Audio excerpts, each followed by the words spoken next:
Boa noite, né? Que a paz de nosso Senhor Jesus Cristo esteja em nossos corações. É uma alegria muito grande estar aqui com vocês. E foi com muita emoção que hoje à tarde eu pude finalmente conhecer Coimbra, que eu tinha uma vontade muito grande de ver o berço da Rainha Santa. Antes de qualquer coisa que a gente aprendeu sobre a história do Chico, estava presente a Rainha Santa na vida dele, preparando, inclusive, a reencarnação dele. Você sabia, Alexandre, você que é um grande pesquisador, entre os espíritos que levaram Chico Xavier a Pedro Leopoldo para conhecer o berço que ele teria nessa existência, estava a Pleiade de Isabel de Aragão. Então, foi com muita emoção que hoje eu passei a tarde me banhando nessa história maravilhosa. Mas hoje eu vim aqui para falar da morte. E eu não sei quem é mais corajoso, se sou eu ou se são vocês, por estarem aqui para ouvir falar de morte. Nós espíritas temos mania de falar de morte. É engraçado porque as outras religiões, mesmo espiritualistas, não lidam com este tema da maneira que nós lidamos. E grande parte de nós, quando a morte entra na nossa família, entra na nossa casa, entra no nosso coração, muitos dizem: ah, tudo bem, a doutrina espírita ensina, mas na hora de sepultar minha mãe, meu pai, meu filho, aí a história é outra. E eu estranho de ouvir isso, mas já ouvi isso. Então, muitos de nós vamos vivendo realmente considerando apenas teoricamente que a morte não existe. Quando, na verdade, só existe uma maneira de vencer a dor que ela causa. Só existe uma maneira de sobreviver com alegria à dor da morte. É compreendendo a vida. Não tem outra maneira de nós nos darmos bem. Passar por essa situação, metabolizando, digerindo todos os sentimentos que esta passagem engloba, só tem uma maneira: nós estarmos aí educados para a vida, para entender o sentido da vida. Aceitar a morte como algo inevitável é o primeiro quesito de uma boa sobrevivência emocional. O Evangelho, segundo o Espiritismo, vem nos dizer que quando uma tragédia chega nos nossos lares, nas nossas vidas, é preciso elevar a nossa concepção de vida acima da concepção materialista. É preciso de, então, nós olharmos a vida dentro de toda a nossa concepção espiritualista. Porque nós não somos espiritualistas só de rótulo. Nós, de fato, entendemos que somos espíritos. Nós sabemos como ninguém quem somos nós, de onde viemos, o que estamos fazendo aqui e para onde vamos. Nós sabemos. E temos um patrimônio espiritual extraordinário, que é conhecer isso. Quando eu era pequena, no culto do Evangelho do Lar, a minha mãe dizia: meus filhos, vamos orar por todos todas aquelas pessoas que sofrem sem compreensão de causa. E eu não fazia a menor ideia do que seja orar pelos que sofrem sem compreensão de causa. Até, na minha vida adulta, encontrar essas pessoas. Encontrar essas pessoas que perguntavam: por que Deus fez isso comigo? Por que meu pai se foi tão jovem? Por que minha mãe se foi tão jovem? Por que esse câncer? Por que esse desastre? Por quê? Por que meu filho nasceu assim? São pessoas dos porquês. Dos porquês que nós espíritas sabemos a resposta. E ter estas respostas é algo de extraordinário para a nossa saúde espiritual. Então, nós sabemos quem somos nós. E nós não somos um corpo que tem um espírito. Nós somos espíritos ocupando provisoriamente este corpo. Então, a nossa identidade, que merece receber o pronome eu, não é o corpo, é o espírito. E nós sabemos disso. Antes de prosseguir, eu queria que alguém viesse aqui e virasse essa coisa para mim. Porque eu não sei por que cargas d'água ficou virado diferente, eu quero é compridinho. Tenho muitas histórias para contar a vocês. Trouxe um roteiro para que eu não me perdesse aqui no tempo e no espaço. Obrigada, querido. Para que eu não me perdesse aqui. São muitas histórias, muita coisa que eu vi acontecer, muitas coisas que eu vivi. E são essas experiências que eu quero compartilhar com vocês aqui. O iluminado Papa João Paulo II, na década de 80, disse assim: sabemos que existe vida após a morte, mas não sabemos como ela é. E eu achei extraordinário um pastor de um rebanho tão extenso ter coragem de ir a público dizer: não sei. Essa humildade. Não sei. Eu sei que existe vida após a morte, mas eu não sei como é esta vida. E o Papa não tinha obrigação nenhuma de saber como é esta vida, porque a escola religiosa a qual ele pertencia não considera válida a informação que os espíritos nos trazem. Não considera válida a existência da comunicação dos dois planos da vida. E quem veio nos contar que existe vida após a morte, e como é essa vida, são os espíritos. São os espíritos que viveram aqui, filosofaram aqui, e depois voltaram para nos dizer como é esta vida. Então, a gente tem essa plena compreensão que a vida é uma só. Na Bíblia está escrito assim: a vida é uma só. Ora nós estamos no corpo, ora estamos fora do corpo. Ora estamos encarnados, ora estamos desencarnados. E nesta única vida, eu vou nascendo e vou morrendo. Por isso a vida é uma só. E a doutrina espírita veio estender os limites da vida para muito antes deste berço que nos acolheu nesta parte da nossa vida, que se chama existência.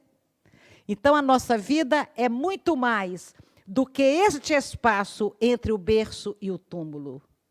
A doutrina alargou esses limites para muito antes do berço que nos acolheu e muito, muito além do túmulo que nos aguarda. Esta é a vida. Nós estamos aqui apenas como uma pequena parcela da nossa vida, nesta existência de agora, que recebemos este corpo. E viemos para este orbe abençoado chamado Terra. Então, quando saímos daqui, isso é muito sofrimento.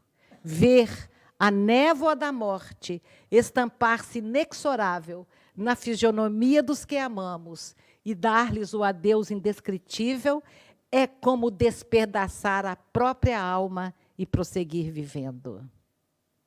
Meus queridos, olha a linguagem poética do Emmanuel. Ele consegue escrever este momento que nos é indescritível.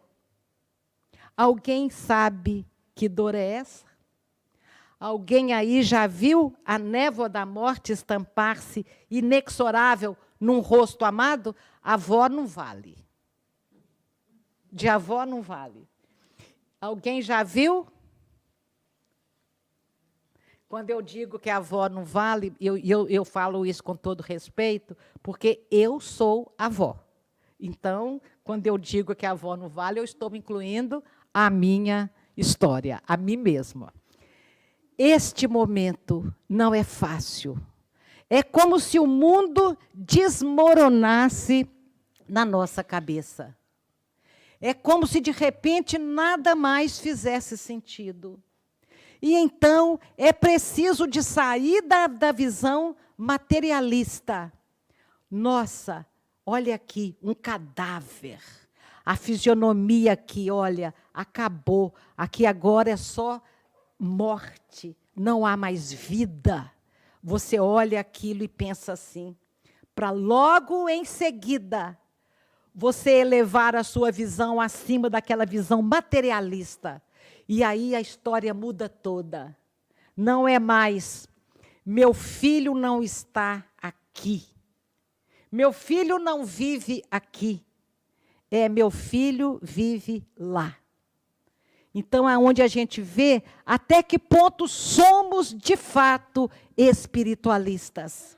É quando compreendemos que viemos para aqui, para esta terra, para vivenciar determinadas experiências, conforme nos diz a questão 132 de O Livro dos Espíritos.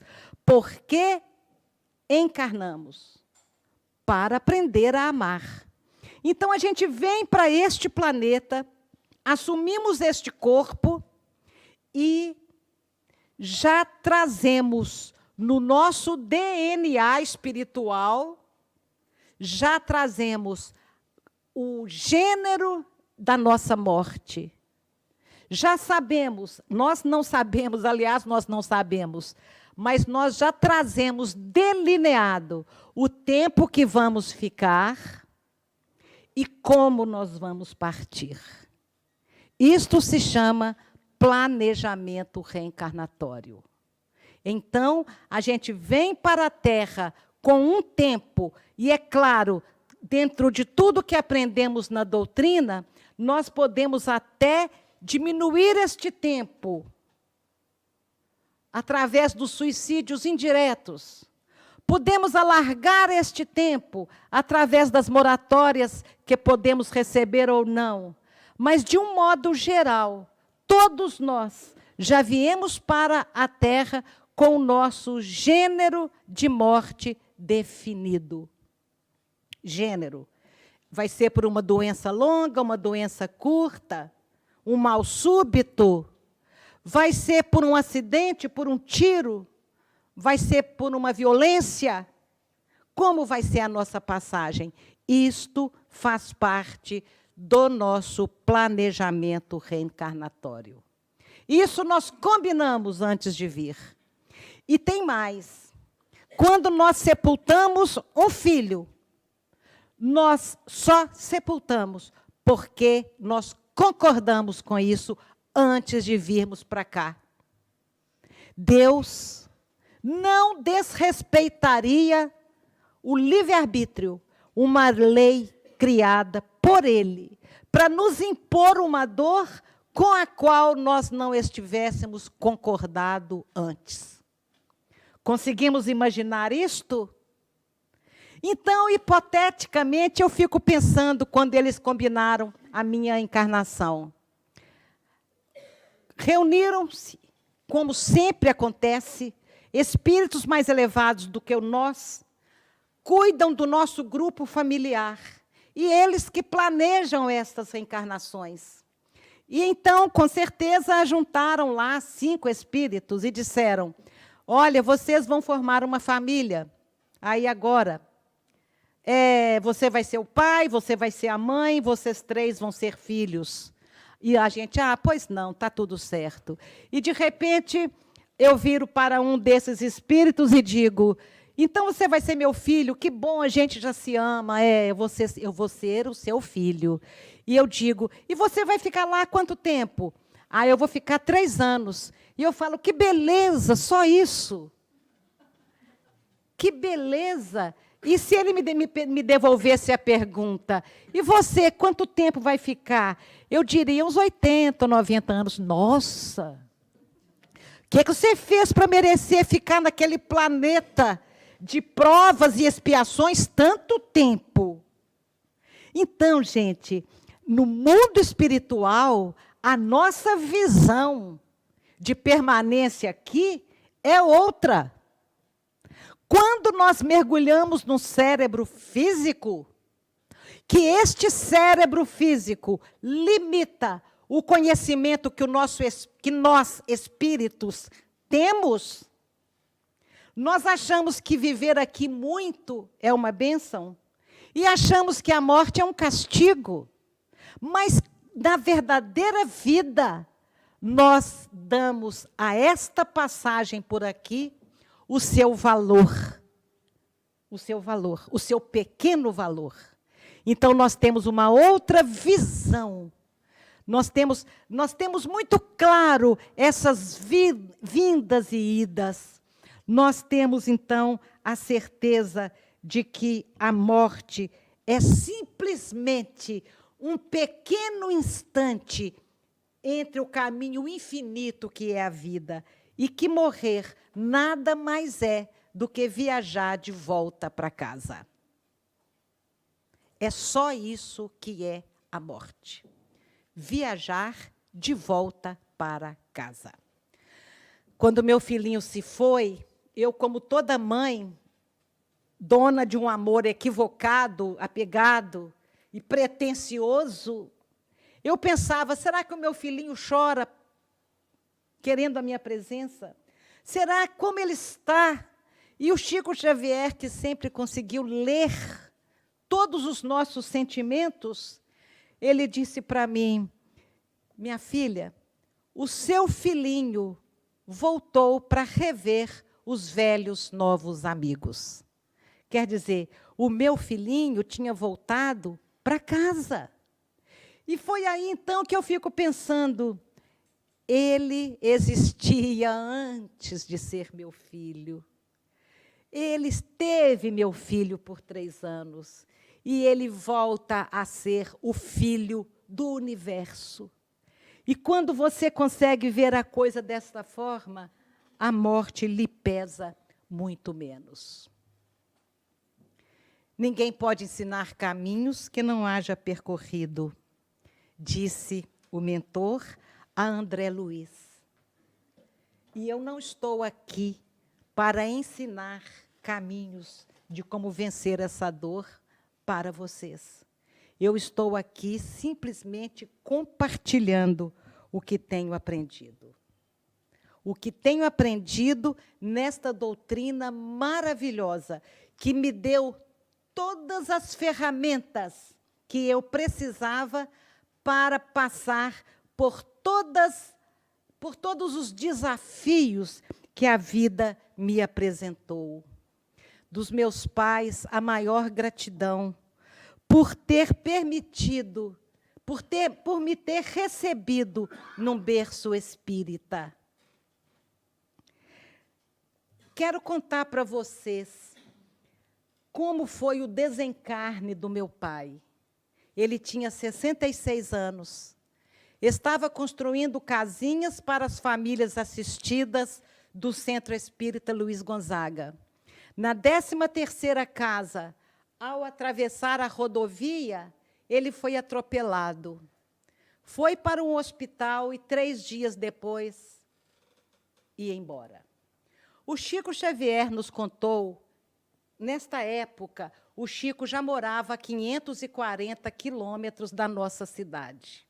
Quero dizer, a cidade, Pedro Leopoldo, está na Grande BH, é o berço de Chico Xavier e está a 10 minutos do Aeroporto Internacional de Belo Horizonte, em Minas Gerais. Se alguém algum dia quiser nos dar o prazer de conhecer ali o berço de Chico Xavier, receberemos com todo carinho.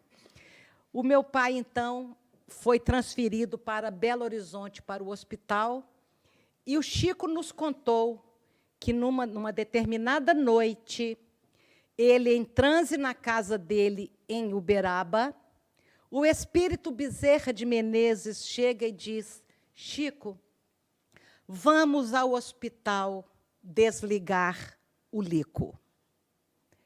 Está na hora da partida dele. Não precisa explicar o termo desligar, não? Está na hora da partida. E o Chico conta que chega ao hospital em espírito, naturalmente, em desdobramento, chega no hospital para ajudar o meu pai nesses últimos momentos no corpo físico. E retira-se, desatam-se os laços que prendiam o perispírito ao corpo.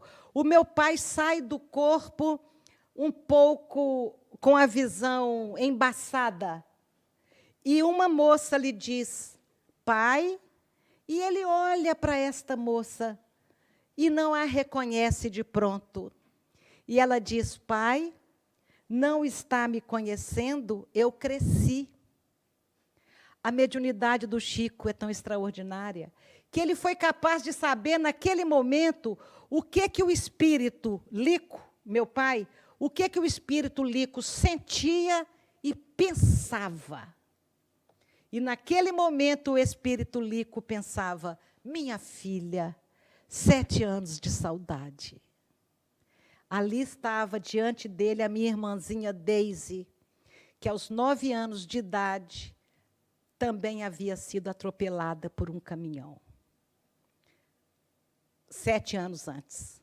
O meu pai diz: minha filha, 7 anos de saudade. E o espírito Lico desmaia com a emoção do reencontro. Desmaia e vai para o colo da mãezinha dele, que havia desencarnado 3 meses antes dele. Ali no colo dela, ele descansa para ser acordado e convidado a assistir ao próprio sepultamento. Sinceramente, depois de uma vida de tanto sacrifício e lutas, eu esperava que o convite que meu pai recebesse foi para um programa melhor um pouquinho do que assistir o próprio enterro. Conhecer Coimbra teria sido maravilhoso. Ver o túmulo de Isabel, a Rainha Santa, ver a Quinta das Lágrimas, visitar algo. No entanto, o primeiro convite do meu pai foi para assistir ao próprio enterro. E ele vai acompanhar ao próprio enterro. O Chico volta em desdobramento e alguém diz ao meu pai: faça uma prece. Agradeça ao seu corpo ter lhe servido de ferramenta, de instrumento de trabalho por tanto tempo. Pesquisando sobre isso para escrever isto no livro, eu percebi, gente, que este convite é mais comum do que possamos imaginar. Não só nós espiritualistas, nós que entendemos o nosso corpo como um uniforme para você vir para esta escola bendita que é a Terra, você é levado para agradecer a Deus este uniforme. E quando você não sabe nada que a vida continua, você também é levado para o próprio sepultamento, onde um amigo espiritual lhe diz: está vendo isso aí? Está vendo isso aí? Isso é o seu corpo. Agora olha para você. Você tem outro corpo igualzinho, então sem drama. Morrer é isso. Você enterra um corpo e segue com outro. Vamos seguir em frente, a sua vida continua. Então, é uma história, é a primeira aula do mundo espiritual. Viu? Você tem outro corpo. É com este outro corpo que você prossegue vivendo agora. E a pessoa segue em frente. Com esta história do desencarne do meu pai, a doutrina me proporciona a bênção de dizer a milhares de corações enlutados que a morte não é um ponto final, que a morte é uma vírgula no relacionamento. Então, é maravilhoso poder chegar para uma mãe e dizer: você vai rever o seu filho, você vai reencontrar o seu filho um dia. E esta esperança, certeza, só a doutrina nos proporciona. E a partir de conhecer esta bênção que meu pai teve, de rever os corações amados que haviam partido antes dele, é que eu também quis sair desta vida melhor do que cheguei, para merecer a bênção desses reencontros. E o caminho que eu escolhi, o caminho que eu encontrei no berço foi esse, mas por opção madura, foi neste caminho que eu persisti.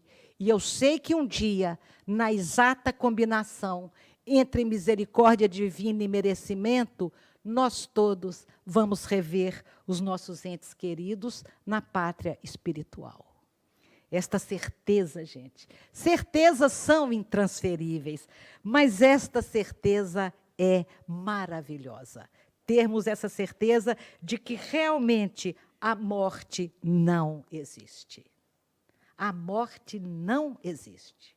A gente poder dizer isso para as pessoas, dizer que tudo faz parte de um grande plano, e nós espíritas temos a obrigação de levar esta ideia para os outros. Nós temos a obrigação de levar este consolo maravilhoso para os outros. Nós temos uma obrigação moral de compreender as leis que regem as nossas vidas nos dois planos da existência, para consolar os corações que sofrem. Este é o nosso papel, esta é a nossa missão. Porque o sofrimento está por toda parte. Milhares de pessoas sofrem sem saber por quê. Milhares de pessoas brigam com Deus, porque não entendem este Deus. E nós, espíritas, muitas das vezes não ajudamos muito. Às vezes, vamos visitar uma mãe cujo filho se embriagou, dirigiu, capotou o carro e partiu. Isso no Brasil é uma causa de morte de um índice altíssimo. E nós vamos consolar essa mãe dizendo: foi Deus que quis. Não foi, não. Deus não quer isso. Deus não quer isso para os seus jovens. E eu falo isso com toda certeza. Estávamos um sábado em Uberaba. 4 jovens morreram no trevo de entrada da cidade, perto da casa de Chico. E esses jovens eram de famílias conhecidas, tradicionais da cidade de Uberaba. E então uma senhora falou: Chico, esses jovens que encontraram a morte hoje, isso estava planejado? Eles vieram para abandonar a vida desta forma. E Chico disse: não, não estava no planejamento deles. Esta situação se chama karma imediato. Plantou errado, colhe imediatamente o resultado. Deu para compreender, gente? Então, nós não podemos dizer que foi vontade de Deus, porque não foi. A vontade de Deus é que as vidas floresçam. A vontade de Deus é que nós possamos aproveitar cada minuto do nosso planejamento reencarnatório no aprendizado. E assim, claro, muitos vêm aqui para ficar pouquinho. Muitos vêm, mas temos que compreender muito bem essas leis para não ficar dizendo coisas tipo ver um corpo jovem e dizer que pena, não é? Ela tinha a vida inteira pela frente. Mas continua tendo. Continua tendo a vida inteira pela frente, porque a morte não mata a vida. A minha mãe tinha uma noção tão concreta de como a vida continua. Quando meu pai se foi, ela estava na sala da casa dela uma tarde. Esse dia eu a encontrei mais melancólica. Mãe, o que é que a senhora hoje está mais triste? Me parece mais triste. Tinha 2, 3 meses que o meu pai havia partido de volta para casa. E ela disse, olha, minha filha, quando nós éramos jovens, que eu conheci seu pai, a gente dançava no clube das operárias da fábrica de tecidos, e o seu pai dançava ora comigo, ora com uma linda morena chamada Josefa. E as pessoas ficavam sem saber quem ele ia namorar, com quem ele ia casar, porque quando dançava mais de uma vez com a mesma pessoa, já sinalizava um compromisso, um interesse. E então, o meu pai escolhe casar-se com a minha mãe. E a Josefa, a linda morena Josefa, morre aos 20 anos de idade, eternizando na memória de todos a própria beleza. E então, voltemos à sala da minha mãe, encontro a minha mãe sentada, muito triste. Meu pai tinha desencarnado há 2 meses, 3 meses, e a minha mãe disse, eu estou triste, sim. Eu tenho certeza que Lico já encontrou com Josefa lá.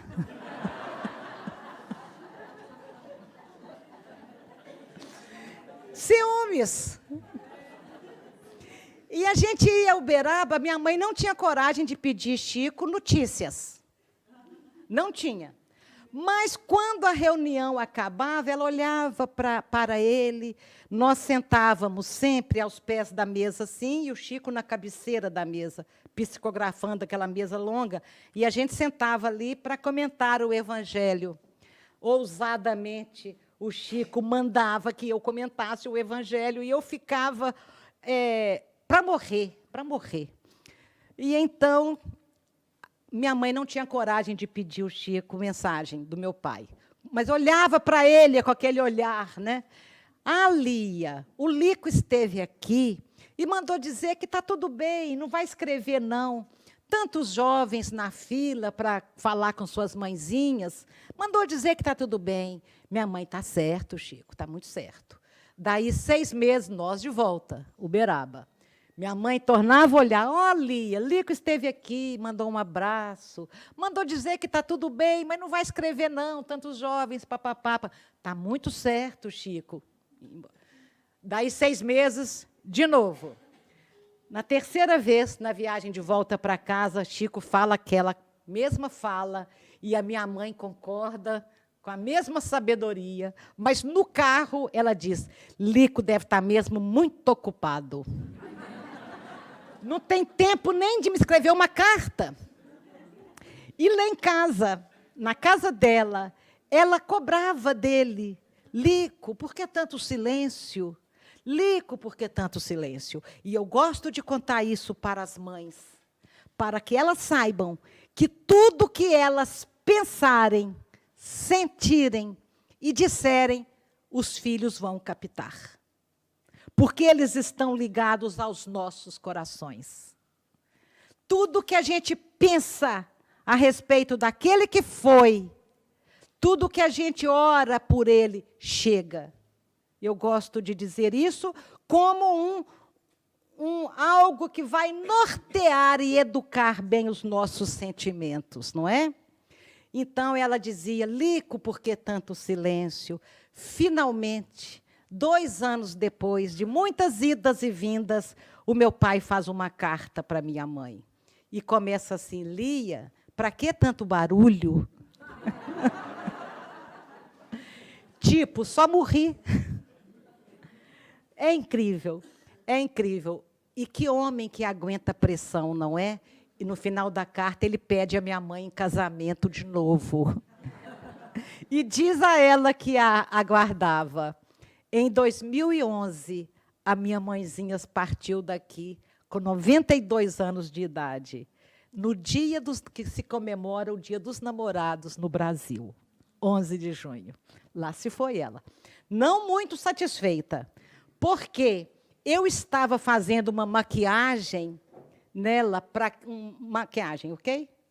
Para ela gravar um documentário sobre as materializações de espíritos que aconteciam no Luiz Gonzaga e que ela assistiu.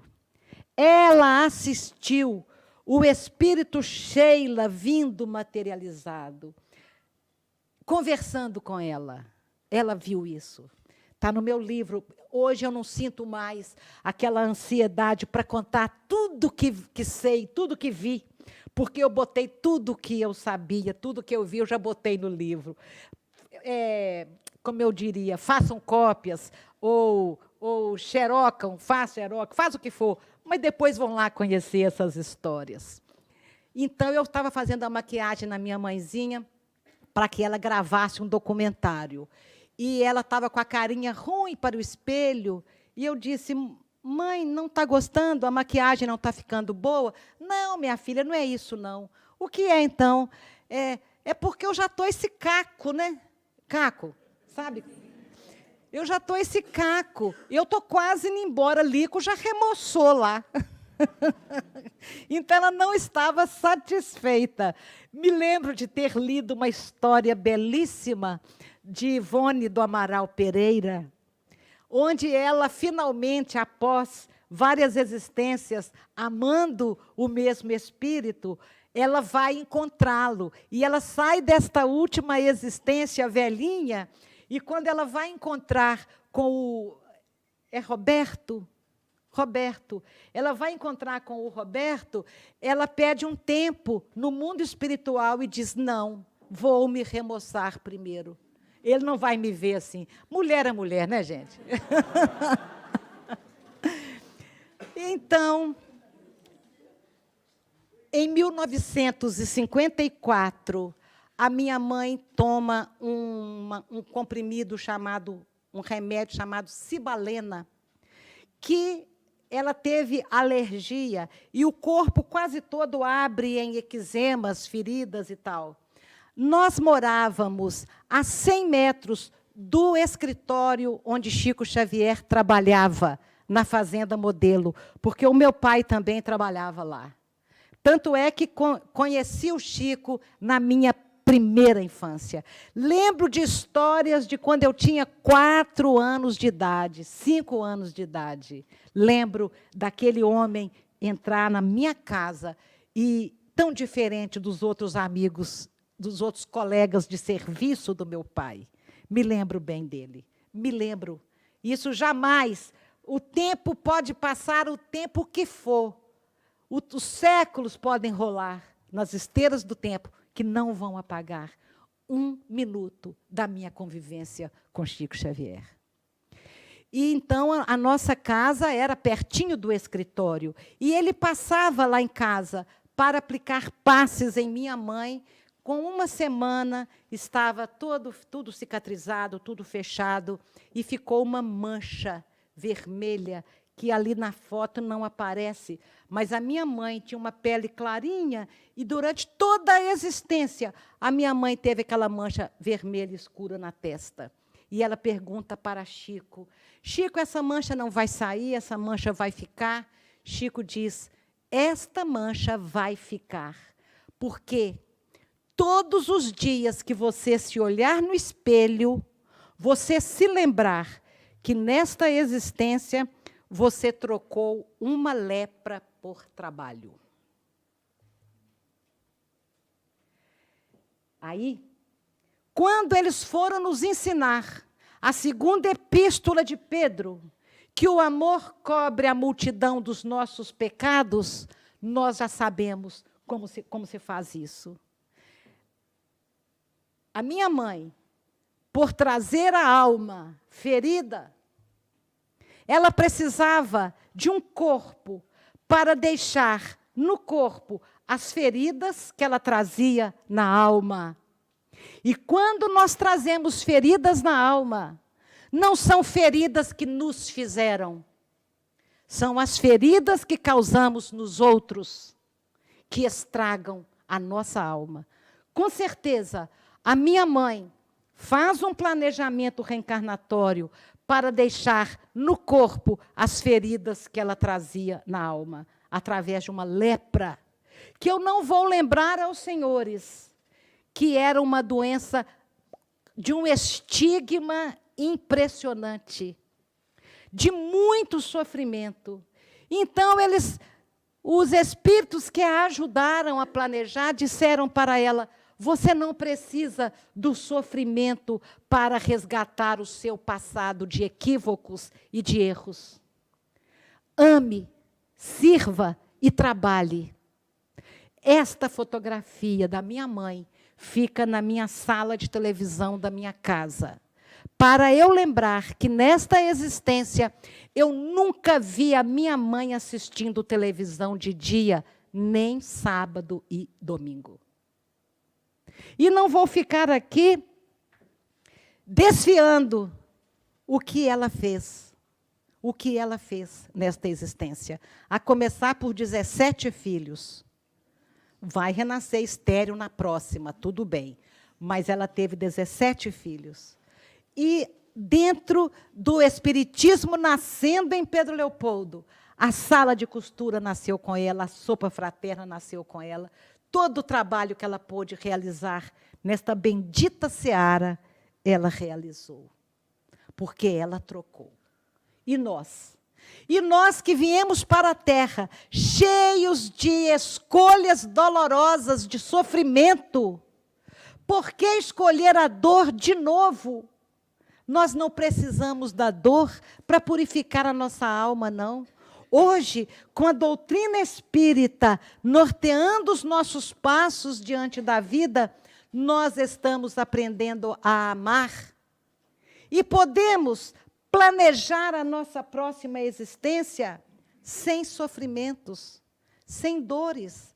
Não precisamos mais deste método de pedagogia divina para o nosso crescimento. Não precisamos mais da dor. Já acordamos, já despertamos, já começamos a caminhar, não?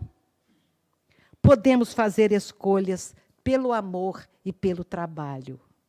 Nesta existência, eu escolhi tanta dor, porque a minha alma precisava. Espero não precisar mais da dor. Este é o meu filho, que em 1983, aos 3 anos de idade, caiu da garupa da bicicleta da babá. Vocês assistiram este filme? Então, estão lembrados, aquele menininho que cai da bicicleta, aquela história é baseada, então, na mensagem que eu recebi do meu filho. E o livro, eu queria falar um pouquinho do filme, vou gastar uns 2 minutinhos só, porque quero dizer aos senhores que vi este filme nascer. O diretor executivo deste filme, quer dizer, quem patrocinou, já me conhecia.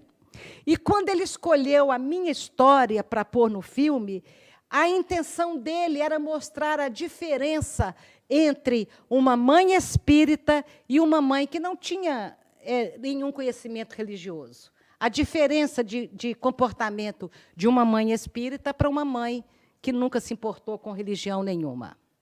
Mas este perfil do personagem se perde ao longo dos roteiros. E, no final, aparece uma eu lá, mãe de filho único, no filme. Não é verdade. O Rangel era o meu 3º filho.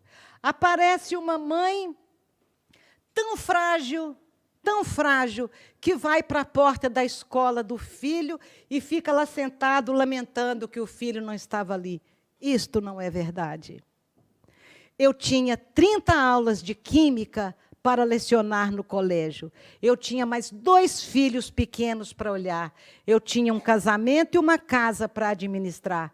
Eu não tinha tempo de chorar. E isso me ajudou muito. Isso me ajudou muito. Então, o perfil desta mãe não é o meu, o perfil psicológico, mas é o perfil de uma outra mãe. O que eu estou querendo dizer aos senhores é que tudo neste filme é verdadeiro. Analisamos mais de 1000 mensagens psicografadas para retirar os detalhes. E este filme é composto de um mix, de uma mistura de todas as histórias, percebem? Então, não é exatamente a minha história, mas a carta é real. O perfil psicológico da esposa. Meu marido ficou uma fera. Vocês lembram do marido aí? O marido aí, como diz na minha cidade, era o cãozinho chupando manga. O marido daí. E o meu marido não era assim. Eu tive que explicar para todo mundo, não é assim. É impressionante, mas aquele pai era o comportamento de um outro pai, também real, ok? Era isso que eu queria dizer do filme. Mas aí, neste momento, relata um diálogo que foi um dos maiores aprendizados da minha vida. A pergunta que o Chico Xavier me fez e a resposta que ele me deu. A minha babá tinha 16 anos e passeava de bicicleta com o meu filho, no bairro que a gente morava, tranquilo, isto era uma coisa tranquila. A criança ia numa bicicleta chamada monareta, que tinha uma cadeirinha na frente, um cintinho. E, neste dia, a bicicleta estava com o pneu furado. E ela, então, coloca o meu filho na garupa de uma bicicleta grande, não apropriada, e vai passear. Ele cai da bicicleta parada. Ela para, ele desce para comprar uma coisa qualquer, volta. Quando ele vai subir na bicicleta, com a bicicleta parada, ele passa direto e cai. Dá um cortezinho desse tamaninho aqui. E, na sexta-feira de manhã, quando fica normal, fica bem. Quando é na segunda-feira de manhã, ele tem a primeira convulsão. Às 7 horas, às 10 horas já estava morto. E a babá ficava: eu matei seu filho, você me perdoa? Não, você não matou meu filho. Depois ela voltava: eu matei seu filho, você me perdoa? Com algumas semanas, eu já estava em condições de responder a ela: você não é responsável pela morte. Você é responsável pela queda. Você não poderia tê-lo colocado numa bicicleta tão grande. Você é responsável pela queda, mas não pela morte. Ele poderia não ter morrido de uma quedinha tão boba. Você não é responsável. Mas, se você quer ouvir, perdoo. Sim, perdoo. Está perdoada. Quando eu cheguei em Uberaba, 4 meses após, o Chico olha para mim e diz: você perdoou a babá, não é, minha filha? Porque Chico sempre soube o que passava conosco. Ele podia ver você da primeira vez que ele sabia tudo seu. E ele diz: você perdoou a babá, não é, minha filha? E eu olhei nos olhos dele, para não ter que explicar que eu não achava que era uma questão de perdão, para não ter que explicar isso que expliquei aqui, agora. Eu olhei nos olhos dele e disse: perdoei, Chico.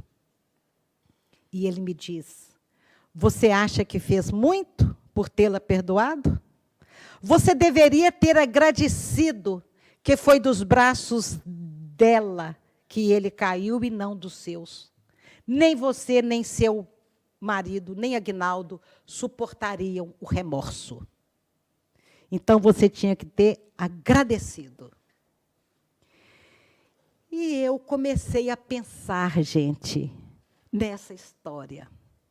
Quantas vezes a vida coloca na presença de alguém esses instrumentos cegos da lei, que fazem a coisa acontecer no nosso lugar, para que, além da dor, a gente ainda tenha a culpa, para que a gente não tenha a culpa. Encontrei no norte do Brasil uma médica, que ela estava destruída pela morte da filhinha de 16 anos, mas também pela culpa. E ela dizia, a única noite que eu não busquei a minha filha na festa, ela volta com o namoradinho bate o carro e ela se vai. Se eu estivesse lá, a minha filha não teria morrido. A culpa é minha, ela dizia. E eu pude, com a luz dos ensinamentos da doutrina espírita, eu pude dizer a ela, você confia em Deus? Você consegue perceber Deus como um pai que ama, que protege, que cuida? Você consegue imaginar um Deus que está em todos os lugares? E ela respondeu sim, para todas as perguntas. E então eu pude perguntar a ela, você acha que também Deus estava ocupado num plantão e não olhou a sua filha? Não, eu não posso imaginar. Você consegue imaginar um Deus que não cuida de seus filhos? Não, eu não posso imaginar. Então, minha querida, se Deus estava lá, e se Deus cuida, e se Deus ama, é porque estava na hora da sua filha realmente voltar para casa, e voltar para casa desta maneira. Você consegue imaginar este Deus? Porque, gente, é este Deus que a doutrina me ensinou. E não vamos pensar, se o rapaz era culpado, não vamos pensar que houve ali um dolo. O que nós vamos pensar é que nas leis de Deus o acaso não existe. O que nós vamos pensar que não é o acaso que rege os acontecimentos. Que há todo um planejamento. Aquele caminhão desgovernado por um motorista embriagado ou dopado de medicamentos para se manter acordado. Aquele caminhão que atravessa o asfalto e colhe uma família inteira, levando a óbito 5 pessoas ao mesmo tempo. Não foi o acaso. E Jesus sabia disso. Jesus sabia disso. Ai do mundo por causa dos escândalos. Porque é necessário que venham escândalos, mas ai daquele homem por quem o escândalo vem. Ai do motorista. Ai da babazinha que colocou o meu filho numa garupa errada. Ai daquele jovem que bateu o carro numa madrugada. Ai deles. Porque carregarão dentro deles a dor por ter causado isto em alguém. Ai deles. Ai do médico que comete um erro médico. Mas Deus não permite que nós nos matemos uns aos outros aleatoriamente. Nós podemos estar perfeitamente tranquilos, porque Deus não permite que nos aconteça o que não esteja no nosso caminho. Conseguimos imaginar este Deus, gente? Conseguimos? Porque é o meu conterrâneo, querido Haroldo Dutra Dias, que também elucida esta questão dizendo, como é muito comum no Brasil, a bala perdida. Sabem o que é isso, não é? A bala perdida. O assalto, onde alguém perde a vida num segundo. O Haroldo nos lembra, o ladrão, o viciado, o marginal, ele pode escolher a ação. Hoje, nem que eu mate alguém, mas eu vou conseguir dinheiro para me drogar. E o ladrão escolhe matar. Ele escolhe o local, ele escolhe o horário, ele escolhe se é paulada, pedrada, facada, tiro. Ele escolhe a arma. Ele escolhe tudo, menos a vítima. Porque as leis de Deus, que regem o universo, numa sabedoria extraordinária, não permite que passe por ali quem não estiver na hora de voltar para casa e de voltar para casa de forma violenta. É este Deus que eu acredito. É neste Deus que eu confio. É este Deus que a doutrina me mostrou que existe. Ai do mundo. Por que que é necessário que venham escândalos? Porque nós, na escolha das provas, escolhemos formas escandalosas de voltar para casa. Então, é necessário que venham escândalos. E sem aprofundar muito nessa questão, porque o tempo não dá, vamos dizer, vamos esclarecer que Deus não precisa do mal para que as suas leis se cumpram. Porque as leis de Deus são perfeitas, eternas e imutáveis, como o próprio Deus.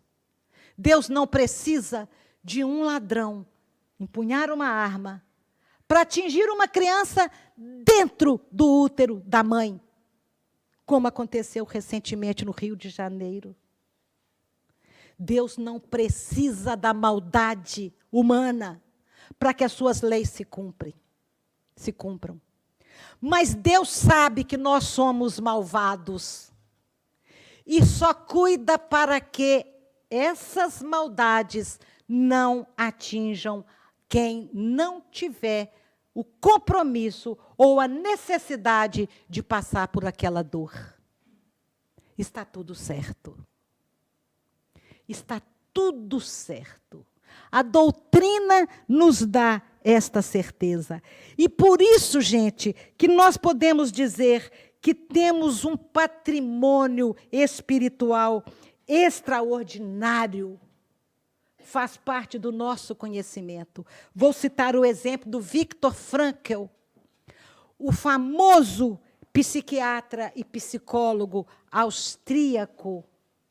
Ele viveu no princípio do século passado. Vocês conhecem a história do Viktor Frankl? Famoso, muito famoso. Ele foi mandado para um gueto e depois ele foi mandado para campos de concentração, onde os nazistas obrigam a esposa do Viktor Frankl a abortar um filho. E depois disso, ele vai viver em outro gueto, onde ele perde os pais, os irmãos e a esposa. Sofrimentos inenarráveis. E ele sai dali. Desta história, ele se reconstrói. E ele entende que ele precisava de usar aquela dor para ser uma pessoa melhor. E se torna um grande psicólogo e um grande filósofo. Só que ele disse uma frase que mexeu comigo. A vida não é insuportável pelo que nos acontece.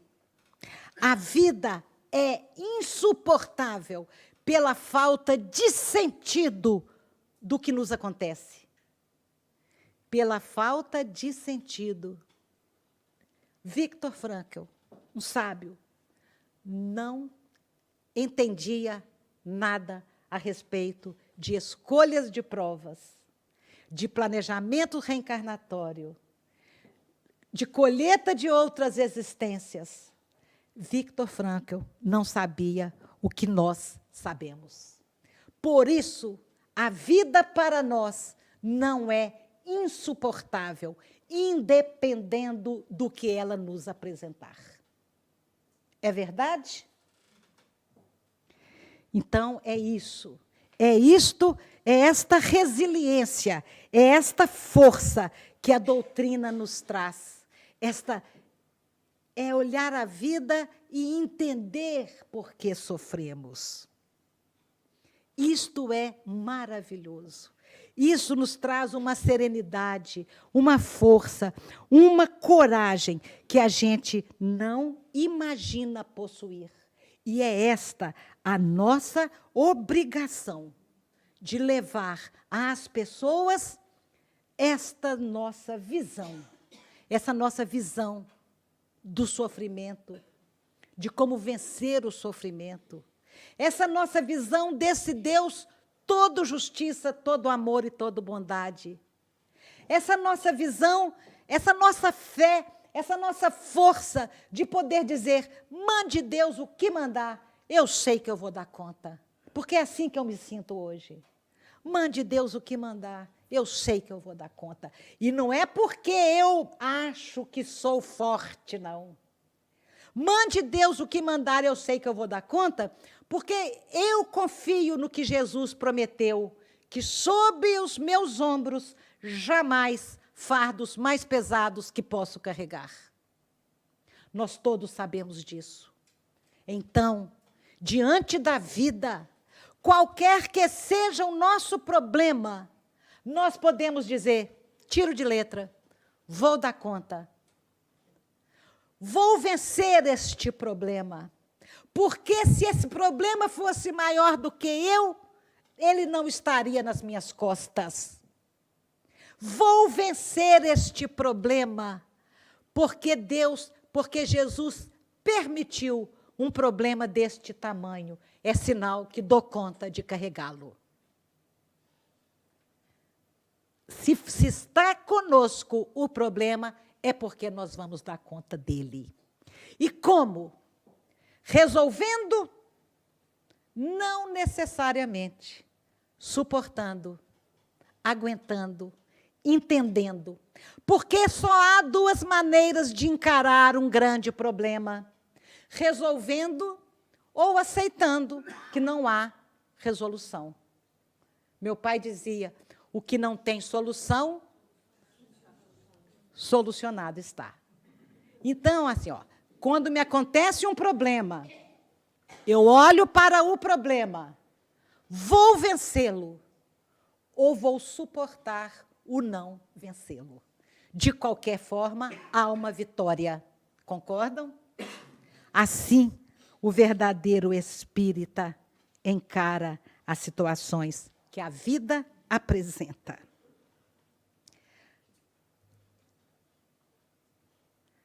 Esses momentos na cozinha da casa do Chico, não tinha mais visita nenhuma.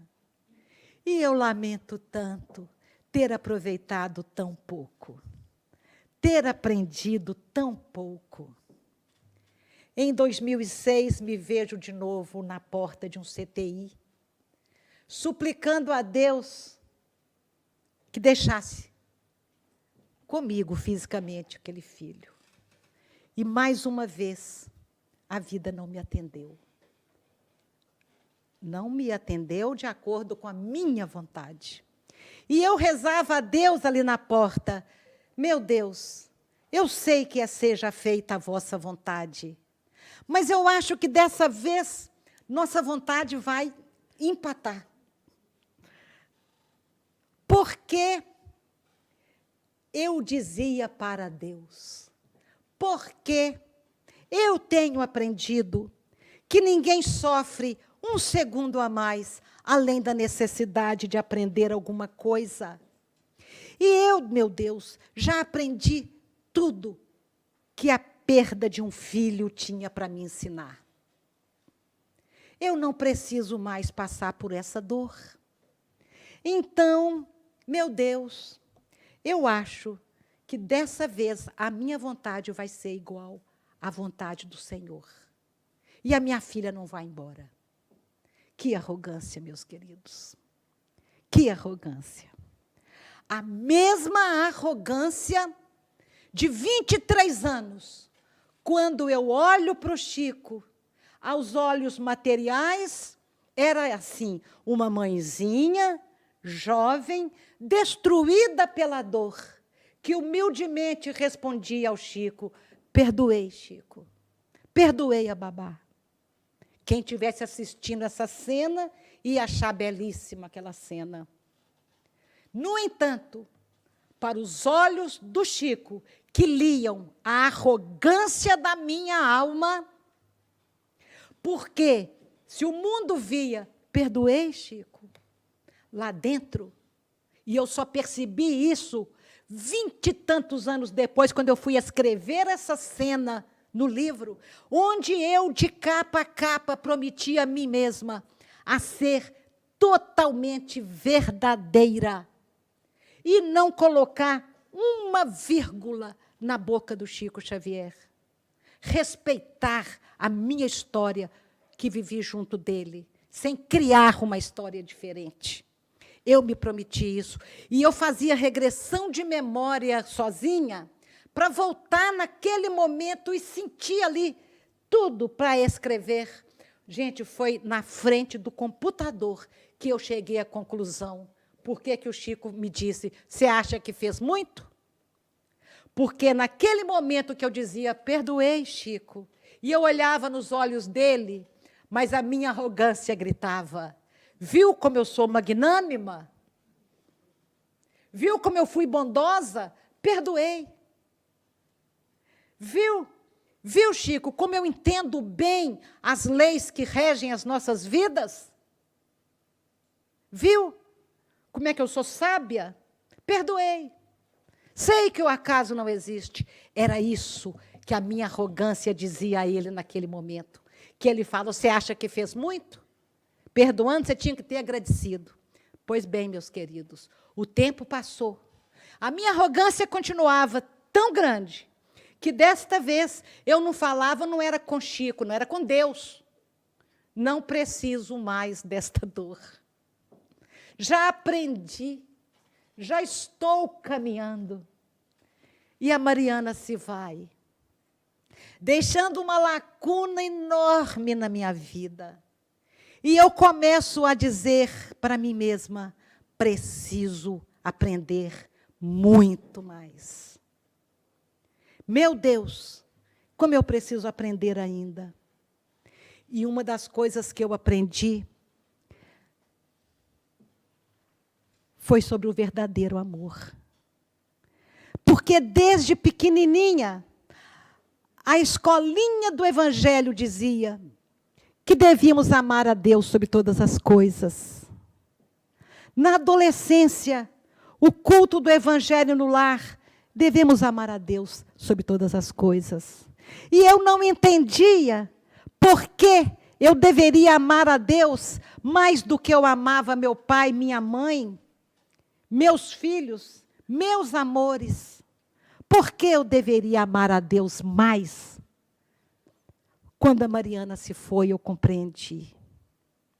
Mariana, 27 anos, linda, noiva, tinha sido transferida pela multinacional que ela trabalhava, promovida. Ia começar a construir a casa dela com o noivo. Em síntese, a Mariana estava em plena construção dos projetos materiais da vida. E ela sai desta vida pela picadinha de um mosquito, dengue hemorrágica. 3 dias a dengue levou para destruir o corpo da minha filha. E eu imaginava, sei que a vida continua. E eu imaginava essa menina acordando no plano espiritual. Será? Como ela ia aceitar a morte? Essa morte que nós vivemos dizendo que não existe. Esta morte que nós dizemos que é uma simples passagem. Toda essa poesia, acordar do lado de lá, deixando aqui todos os projetos, isso também é morrer. E eu pensava, minha filha é espírita. Será que ela acordou lá, oba, estou morta? Que bom, morri. Oba, a morte não existe? Será, gente? E o apego. E o apego à vida material. E o apego ao noivo, a nós, às coisas que ela tinha e ao que ela queria fazer. Isso é morrer. Morrer é voltar para casa, mas é difícil adaptar. Não é fácil morrer. Estamos preparados, sim. Nós espíritas estamos preparados. Não vamos chegar do lado de lá como analfabetos espirituais. Mas não tenhamos ilusão. Morrer não é fácil. Não tenhamos ilusão. Temos que estar desapegados. E nós gostamos da vida que vivemos. Nós gostamos das pessoas que nos rodeiam. Nós amamos e pensamos assim, não, eu não sou apegado. Eu não sou apegado à minha casa, eu não sou apegado ao meu carro, eu não sou apegado às minhas coisas. Não, eu não sou apegado. Acontece que a gente ama apegadamente a tarefa na casa espírita. E pensamos que ser apegado a isso não tem importância. E tem. Vemos num livro, Jacob de Mello, no livro Voltei, conhecem? 40 anos nas lides espíritas. E ele volta e conta. Fecho esse parênteses, porque estas reflexões eu fiz para os meus próprios ouvidos e não para os dos senhores. Estou falando para os próprios ouvidos, que somos mais apegados às coisas do que pensamos. E eu lembrava da minha filha, acordando de lá e pensando, puxa vida, deixei tudo para trás. E eu pensava, como ajudar a minha filha? Porque aonde que o filho busca consolo? No coração dos pais. E a minha filha, assim que ela tomasse consciência de si própria, ela ia querer saber como eu estava.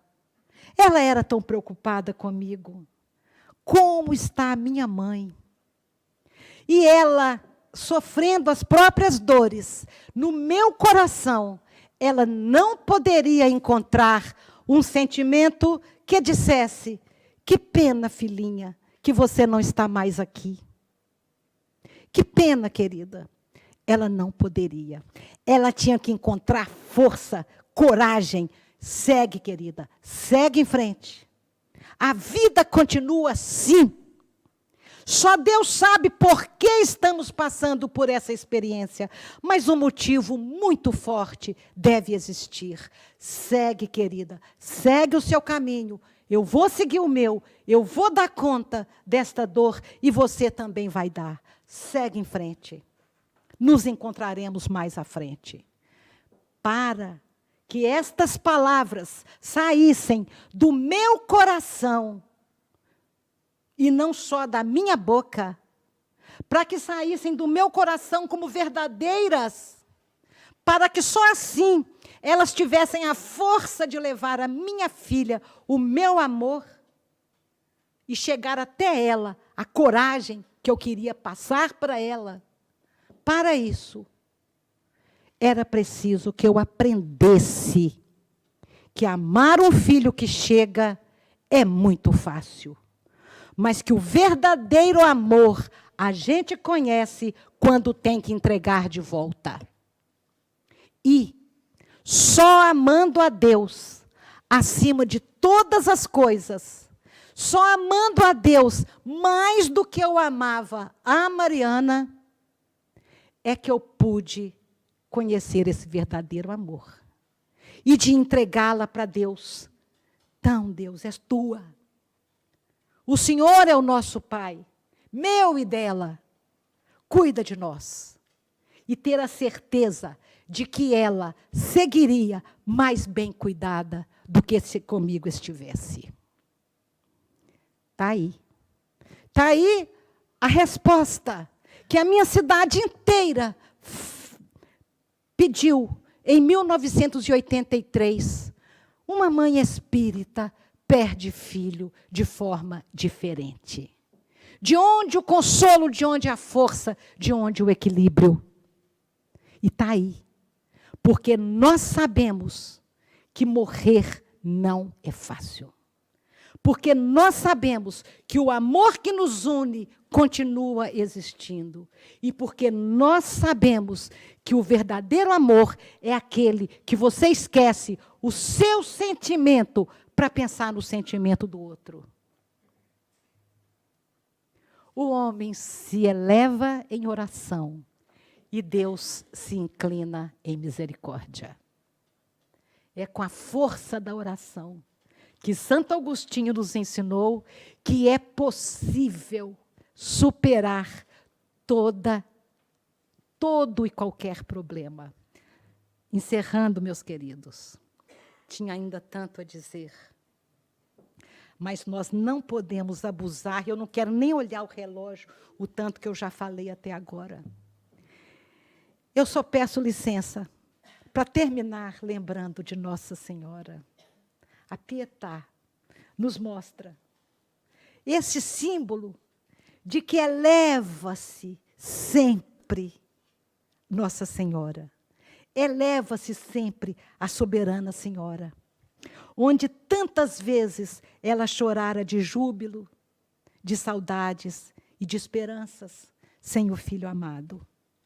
E o choro silencioso dela, por ter segurado um dia no seu colo o corpo machucado de Jesus, esse choro silencioso tem atravessado os séculos, consolando a todos nós, cujos filhos partiram, cujos pais partiram, cujos irmãos e amores partiram. Esse choro consola todos nós, mas consola também aquelas famílias que sofrem por verem os seus filhos e os seus amores crescerem num mundo ainda tão impiedoso, para uma vida, às vezes, ainda tão cruel. Então, nós nos inspiramos sempre no martírio de Nossa Senhora, nesse martírio de angústia, para que nós saibamos encontrar em tudo a fé, a esperança, no amor e no trabalho, que vai sempre nos redimir. De todos os infelizes, escreveu Chico Xavier, através do Espírito, ditado pelo Espírito Meimei. De todos os infelizes, os mais infortunados são aqueles que perderam a fé na vida, a confiança em Deus e tiveram que prosseguir vivendo. Nós somos os fortunados. Que Jesus nos abençoe, que Nossa Senhora nos abençoe a todos. Muito obrigada.